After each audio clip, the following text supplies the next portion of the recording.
On the docket tonight, the Black Swan murder trial. This is a case involving a former ballerina and swimsuit model and new mother who's accused of murdering her husband.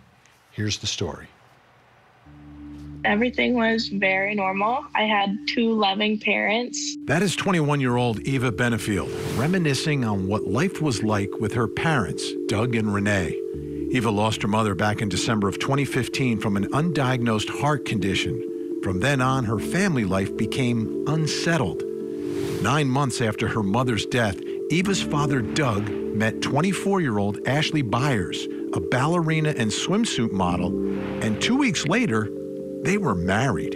He eventually fessed up and he said, yeah, so we're dating. The next day I met her and we picked her up from the hotel that she was staying at here in Charleston. And then the following day, it was a Sunday, he told me that they were actually married, not just dating. Their marriage quickly began to deteriorate once Ashley became pregnant. Shortly after that is when she starts all the drama of accusations, but that started the real problems between Ashley and Doug. As Ashley and Doug's relationship became more and more strained, the two became embroiled in a bitter custody battle over their young daughter. They went to court to hash it all out, but Ashley went on to make a shocking accusation, claiming that Doug poisoned her while she was pregnant.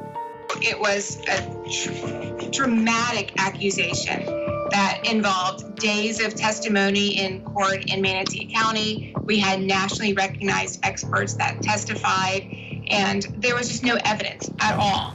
It was an accusation the judge didn't believe, saying Ashley's story didn't possess a scintilla of truth. Despite the bitter conflict, Doug had been trying to work things out with Ashley, but the tensions between them grew. And on September 27th, 2020, it all came to a head. She's with me now, quite upset. The weapon is here. We need the police before her mother and the little girl gets back from the park. I don't want them to find it. Yeah. You want me to go over and look at anything or just wait for the police? No, I want you to just wait for the police, okay? So they were in an argument? I don't know. She came in. She was quite hysterical. I didn't know who was banging on my door. It said that he attacked her and she shot him. They've been having trouble.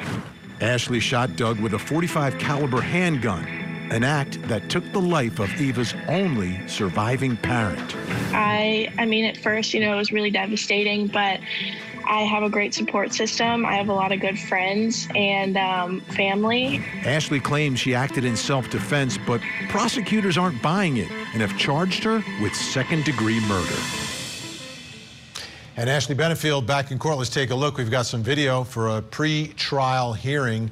And she is free right now. She's not locked up. She's going home every day. She's staying with her mother and her child, who is now, I believe, 4 years old. So there's the former ballerina and swimsuit model, now an accused murderer. Let's bring back in our think tank, Marie Pereira, Nima Rahmani, Kirk Nurmi. Nima, they had a bitter custody battle where she was making allegations of being a victim, that he was trying to poison her. The judge in that case, and there wasn't a jury, it was a judge, didn't believe anything that she said. Do you think the defense goes there again in this case and try to paint the picture that Vinny. Doug Benefield is trying to kill her? Oh, yeah, no question, Vinny. And this is the type of case that you need to be worried about. That judge's finding, that's not going to come in. But we know those Florida juries, they love a good self-defense case. Going back to Trayvon Martin, we covered the popcorn movie theater case here on Court TV, and they're already talking about stand your ground. And we know that female defendants do better in murder cases, particularly attractive ones. And here's someone that immediately went to the neighbor and said she acted in self-defense. So I believe she did it. You know me, I'm siding with the prosecution, but this is the type of case that you have to be worried about an outright not guilty and a defense verdict. So, Marie, how do you think this plays out inside that courtroom? It's self-defense. There's going to be a stand-your-ground hearing, the immunity hearing that they call it down in Florida. She's got to testify, right? She's got to get there and tell her story.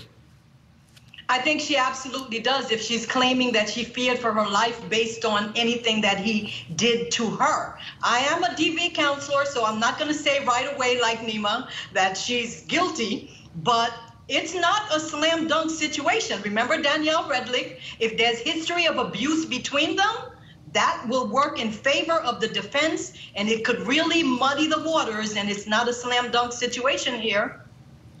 And Kirk, I think there's a history that not every attractive or a person that some might consider attractive as a defendant is always believed by the jury, right? Sometimes they can testify for a month and the jury doesn't believe them. So what are your thoughts about this case and the approach to this case? Because self-defense, and there's only one person there to tell the story.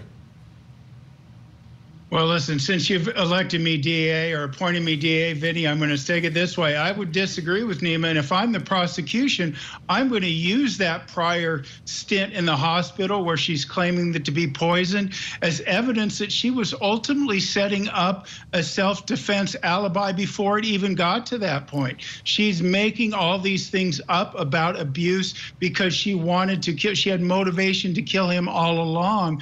She was just waiting for the right opportunity.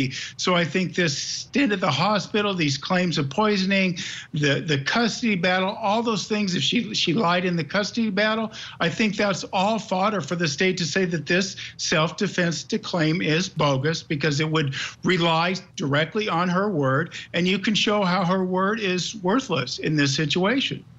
Is there any advantage, Nima, for the fact that she's not locked up pre-trial here? She's able to come and go? Oh, it's a huge advantage. The defense lawyers love it because they don't have to spend time going to visit their clients in jail. And it's also harder to get a guilty plea because people, especially young people, don't like to give up their freedom and voluntarily surrender to do decades in prison. So this is the type of case that's not going to resolve. It's very likely going to trial because there's a good defense here. So if I'm a prosecutor, I always like to get folks like this detained because it makes it much easier to secure a guilty plea. All right, take a look, folks. We got the Stand Your Ground hearing coming up on July 6th.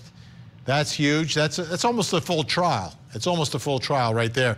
And then if the prosecution withstands this, the trial date is October 16th, 2023. Florida versus Ashley Benefield.